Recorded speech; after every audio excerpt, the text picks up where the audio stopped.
संत मत धारा आपकी सेवा में प्रस्तुत।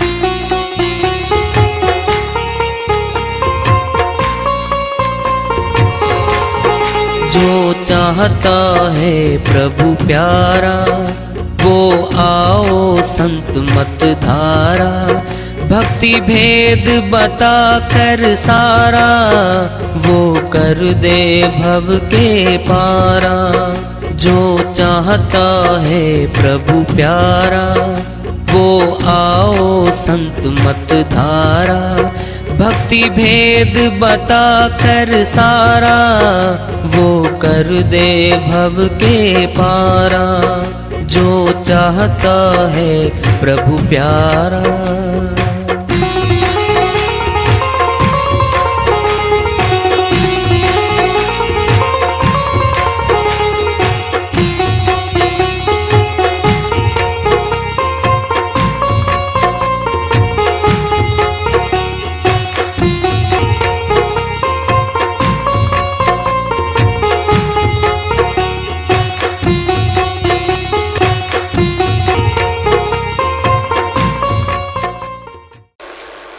परम पूज्य सर्व संतों की जय हो। सतनाम साहेब।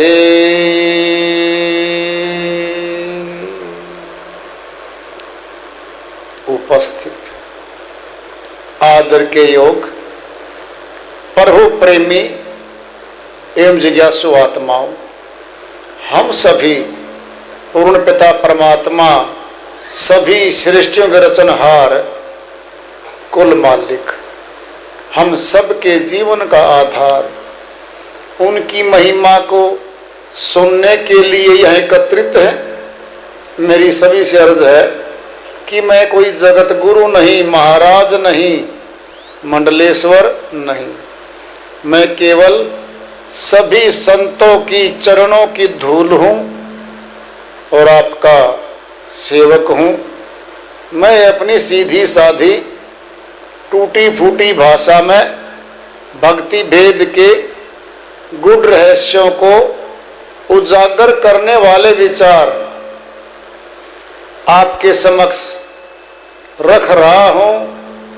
यदि अच्छे लगे अपनाएं, नहीं तो गैर जरूरी समझकर विसार दें।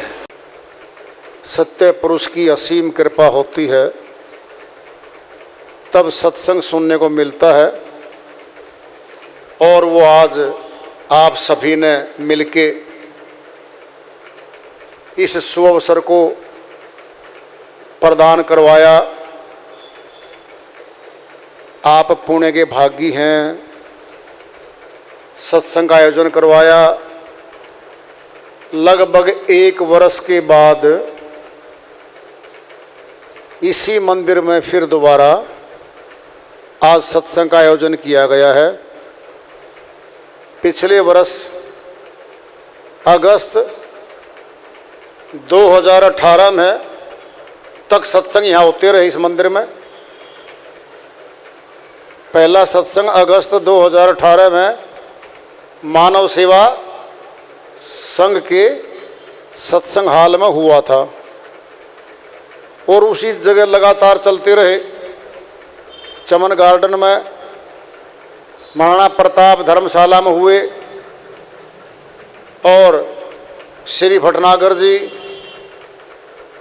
यहाँ के प्रधान हैं। पुजारी जी पंडित जी महाराज बड़े अच्छे हैं, उन्होंने हमें सहयोग दिया और कहा भी कि राणा साहब, जीत सिंह जी राणा, ललिता बहन को कि आप यहाँ सत्संग रख लो, कोई दिक्कत नहीं हमें। तो मालिक का गुणगान गाने के लिए ही मंदिरों की स्थापना होती है, धार्मिक स्थलों की स्थापना होती है, और तुम मालिक के गुणगान करते हो, इसलिए आप यहाँ सत्संग रख लो। तो दोबारा फिर दयालु की दया होती है और हमें फिर इसी मंदिर में, जहाँ 6-7 सत्संग हमारे पहले हो चुके, 2017 में हमारे यहाँ सत्संग हुए लगभग 5-6 और 2018 में हुए। और भटनागर जी ने, पुजारी हैं अपने पंडित जी महाराज, इन्होंने बड़ा सहयोग दिया सत्संग आयोजन में। सत्संग हाल दिया, पंखे लगे लगाए दिए, लाइट लगी लगाई दी, इन्वर्टर की सेवा दी, पानी की, जल की, हर प्रकार की सुविधा उन्होंने दी। और इन्होंने काफ़ी हमें सहयोग दिया है। और इनके सहयोग से भाई यहाँ कई 8-10 सत्संगों का आयोजन यहाँ हो पाया लगभग 2.5 वर्ष में। तो आज फिर लगभग 1 वर्ष के अंतराल के बाद हम इसी मंदिर की पवित्र भूमि पे फिर एकत्रित हुए हैं। और ये तुम्हारे सब के प्रयास से, तुम्हारे सब की श्रद्धा भाव से ये शुभ अवसर आज फिर हमें मिला है।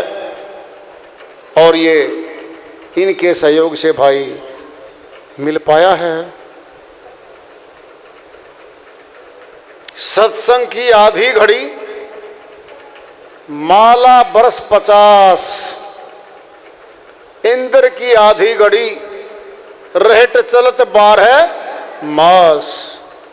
साहिब अपनी श्रीवाणी में समझाते हुए कहते हैं, सत्संग की अगर आधी घड़ी भी मिल जाए और दूसरी तरफ 50 वर्ष माला घुमाई जाए, जबान का मंत्र भी दोहरा जाए, जो पुण्य प्राप्त होगा जीव आत्मा को 50 वर्ष माला घुमाने का, जबान का मंत्र बोलने का, उसका फल आधी घड़ी सत्संग सुन लिया बराबर हो गया। कैसे? जैसे पूरा वर्ष ट्यूबवेल, समर्सिबल, कुएं, नल के जितना पानी निकाल पाते हैं उससे हजारों गुना पानी वर्षा ऋतु में इंद्र जी महाराज जल डालते हैं, बाढ़ें आ जाती हैं, जल थल एक हो जाता है, इतना जल डाल देता है वो। सत्संगी महिमा, एक दृष्टांत आता है। एक चोर था, उसका बेटा भी चोर था। वह चोर बोला अपने बेटे को, कहता बेटा सुनो, कभी सत्संग में मत जाना, सत्संग में जाने से सत्य की बात मिलेंगी, पुण्य पाप की चर्चा होगी, पुण्य कर्म क्या पाप कर्म क्या, और तू कभी न कभी चोरी छोड़ देगा, गुजारा नहीं होगा। तूने चोरी में अच्छी महारत हासिल कर ली है, चोरी नहीं छोड़ना, लेकिन कभी सत्संग में मत जाना। अगर पिताजी कहीं सत्संग हो रहा हो, प्रभु कथा हो रही हो, तो क्या करूं? कहता कान में उंगली डाल लेना, जितनी देर वहां से निकले। कहता ठीक है। कुछ दिनों के बाद पिताश्री स्वर्ग सिधार गए। चूंकि पुत्र था, चोर बन गया था, वह चोरी के लिए चल रहा है। रास्ते में एक जगह सत्संग हो रहा था, बाहर प्याऊ पानी की बनी हुई थी, उसको जोर की प्यास लगी चोर को, और चोर को जब प्यास लगी तो कानों से उंगलियां बाहर निकालनी पड़ी, क्योंकि हाथ ओक के साथ लगा के पानी पीना पड़ा। जितनी देर पानी पिया, वक्ता बोल रहा था कि भाई देवों की और देवियों की परछाई नहीं पड़ती। ये शब्द वो सुन गया चोर, फिर कान में उंगली डाल ली, फिर चल पड़ा। चलते चलते दूर अपने राज्य से दूसरे राजा के प्रदेश में पहुंच गया। रात को राजा के राजमहल में घुस गया। राजा अपनी प्रजा की संभाल के लिए रात का दौरा लगाने गए हुए थे। महारानी ने अपना रानी हार, सारे जेवर उतार के रख रखे थे, और बहुत जेवरात थे वहां। तो अब चोर को तो मौका मिल गया, सारे रानी हार, सारे जेवर जितने महंगे महंगे थे चोरी कर लिए, गठरी बांध के निकल गया। चलते चलते दिन निकल आया, लेकिन उसी राज्य की सीमा में था वो। विचार किया किसी पेड़ के नीचे इस गठरी को दबा दूं और मैं निशानी रख दूं, कोई ईंट रख दूं, कोई लकड़ी का कोई गाड़ दूं, सिर्फ मुझे पहचान हो कि यहाँ माल दबा है और भूख लगी है, जोर की शहर है, कुछ भोजन करके आऊं। ऐसे हुआ, वह गाड़ के और शहर में भोजन करने चला गया। सुबह होती है, रानी ने संभाला, सारा माल चोरी। मुनादी करवा दी गई, सेना को, सिपाहियों को बुलाया। राजा ने आदेश दिया कि भाई तुम जाओ, जो परदेसी पाएगा शहर में वो चोर पाएगा। अपने राज्य के चोरों की हिम्मत नहीं जो राजमहल में चोरी कर ले। ढूंढते ढूंढते सिपाही वहां पहुंच गए उस होटल में, भोजन कर रहा था। कहता भाई साहब कहाँ के हो आप? वो शक पका गया, जवाब नहीं दे पाया। सिपाहियों ने तुरंत उठा लिया, राजा के पास ले गए। राजा बोला भाई पूछताछ करो सिपाहियों, अपने तरीके से। प्यार से पूछा, नहीं माना, पक्का चोर था। खूब पिटाई की जाती है, रानी के सामने, राजा के सामने पिटाई कर दी जाती है। चोर बड़ा सयाना था। हे महारानी आप दयावान हो, मुझे बचा लो, मैं चोर नहीं हूं। अगर मैं मर गया ना तेरे पाप लगेगा, और पाप इतना भारी लगेगा कि बस बुरा दंड मिलेगा। रानी ने कहा हे राजा छोड़ दो इसको, मैं अपनी युक्ति से, अपने तरीके से चोरी सारी बरामद करवा लूंगी। छोड़ दिया, बंदी गृह में डाल दिया उसको। रानी ने अपना देवी का श्रृंगार किया रात को। चोर देवी को मानते हैं, भवानी देवी की पूजा करते हैं और उसके सामने सच्ची बोलते हैं। अब रानी तो श्रृंगार करके बन के देवी का रूप और चलती है महल से, उस बंदी गृह की तरफ जा रही है और उसकी आंखें खुली, चोर की देखा, देवी माता आ रही है। चोर के मन में वो बात याद आई सत्संग वाली कि वक्ता ने एक बात कही थी, देव और देवियों की परछाई नहीं पड़ती। अब देखा महारानी की तो परछाई पड़ रही थी। चोर ने विचार किया, हो न हो ये बांदी हो, रानी ने भेजी हो, यह स्वयं रानी हो, कुछ तो है, ये देवी तो नहीं हो सकती। धीरे धीरे निकट गई, पूरी परछाई नजर आ गई। सातिर चोर था, पहचान गया कि रानी है, ये भवानी माता नहीं हो सकती। निकट जाके रानी बोली भाई चोर, हाँ माता जी, देख मैं साक्षात भवानी देवी आ गई हूं। हाँ माता जी आप आ गए हो, बोलो क्या करना है। कहता भाई जो चोरी का माल तूने दबाया हुआ है उसको बता दे कहां दबाया हुआ है, मैं तेरी सिफारिश करके राजा से छुड़वा दूंगी, सजाए मौत नहीं मिलेगी तुझे। सातिर चोर था, बोला है भवानी माता आप तो जानी जान हो, सबकी जानते हो, आप ही बता दो ना वो कोरा कहां रखा है। रानी कांप गई, बड़ा सातिर चोर है तो।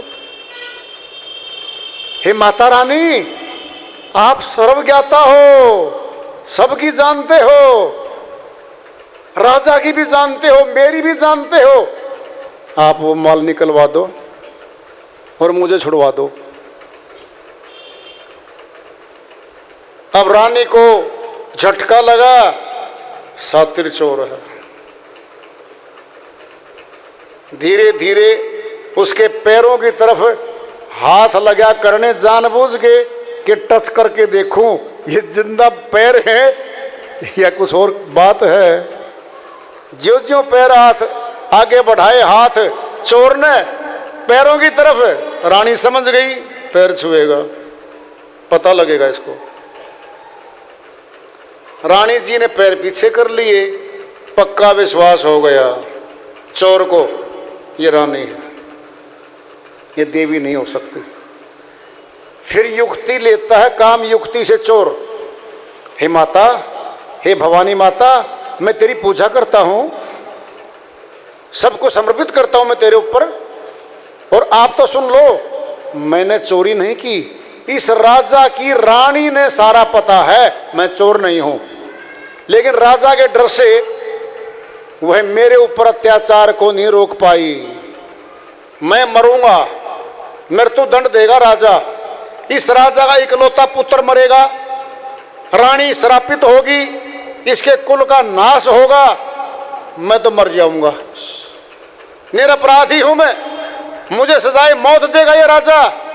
हे माता रानी, आप बचा सकते हो तो बचा लो, और नहीं तो इस राजा का एकलौता पुत्र मरेगा, रानी श्रापित होगी।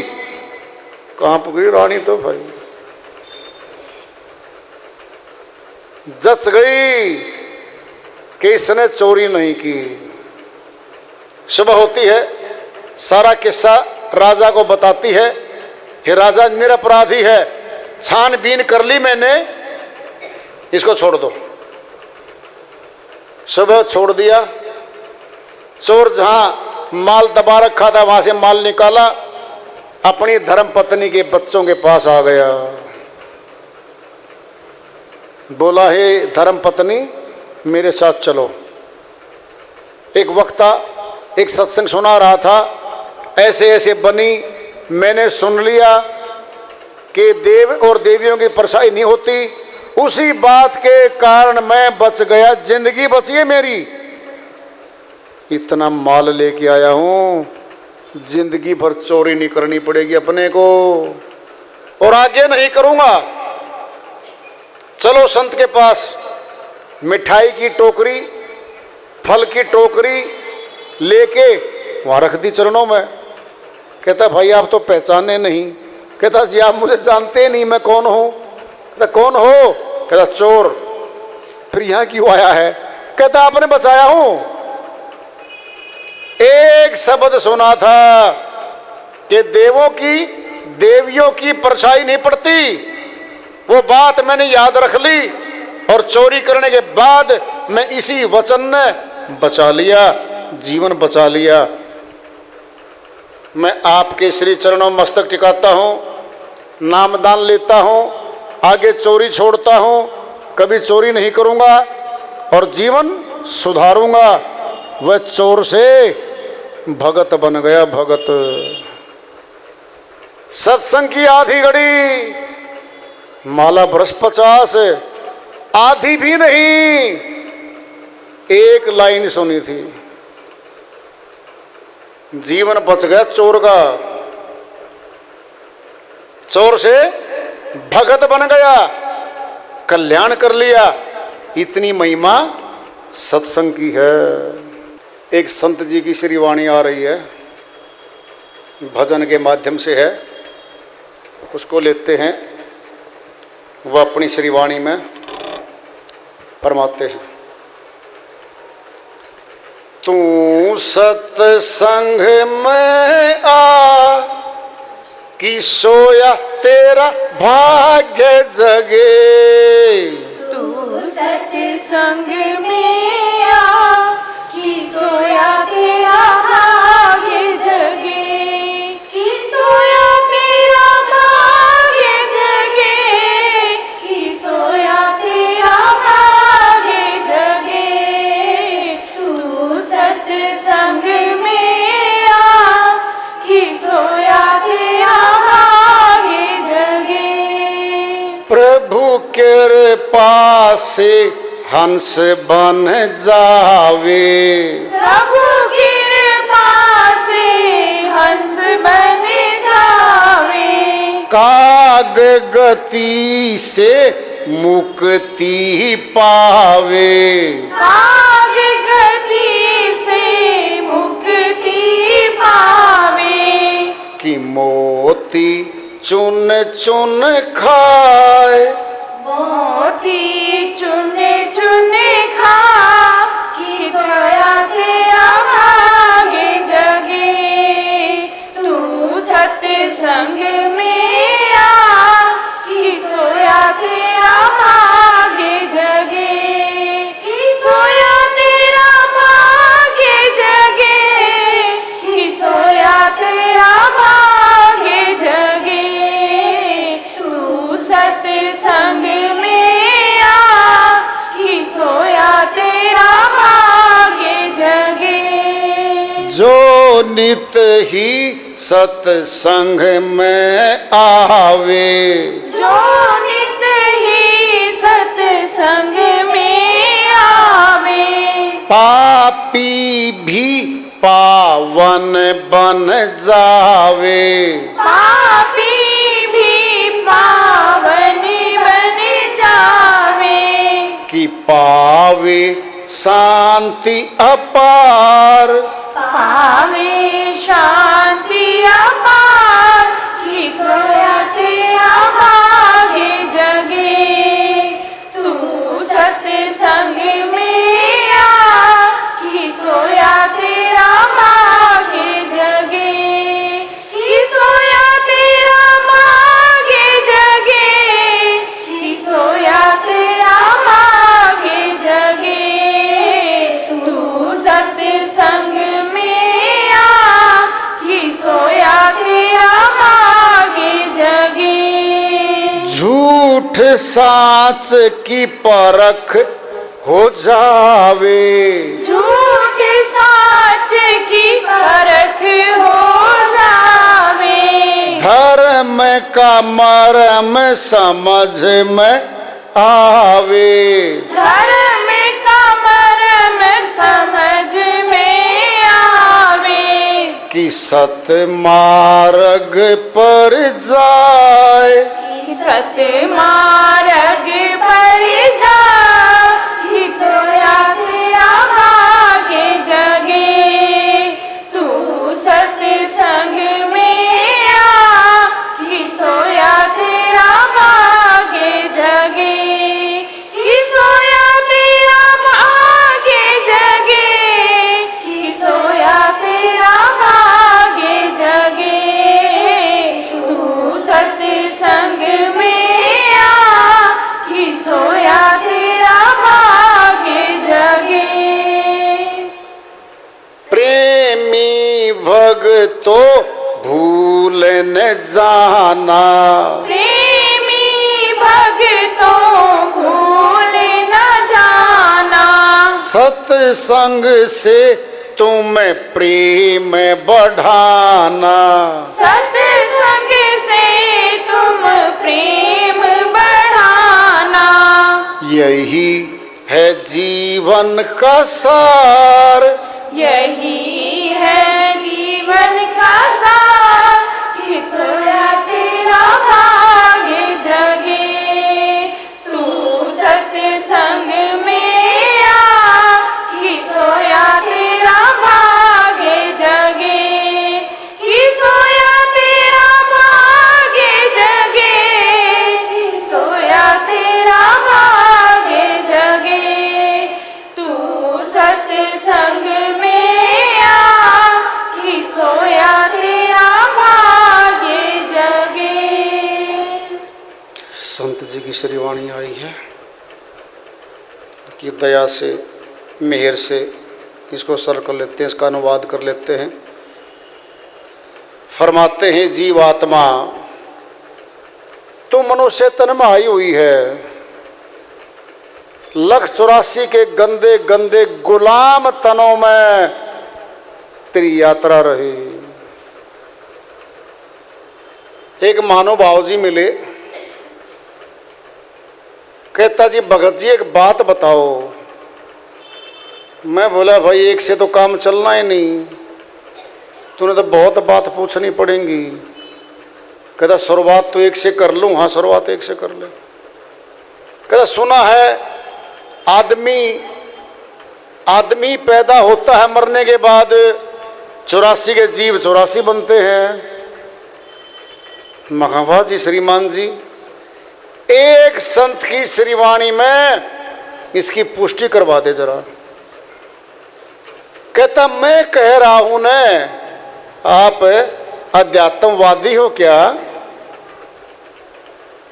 थोड़ा अखबार पढ़ लिया, कुछ टीवी के सीरियल देख लिए, कुछ चौकों पे खड़े होकर थोड़ी बहुत ही बातें सुन ली, आप तो विशेषज्ञ नहीं हो।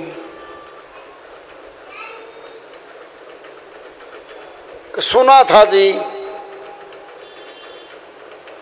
बहुत ऊंची शिक्षा है अध्यात्म की, संसारी शिक्षाओं से ऊंची है, गहरी है, खुद की है, खुद के काम आएगी। संसारी शिक्षा संसार की है, संसार का धन कमवाएगी, संसार के महल कोठी बनवाएगी, संसार में छूट जाएगी, तेरे किसी काम नहीं आएगी। वो बहुत ऊंची विद्या है। सनातन पुरातन संत मत एक है, बाकी अनेक में है।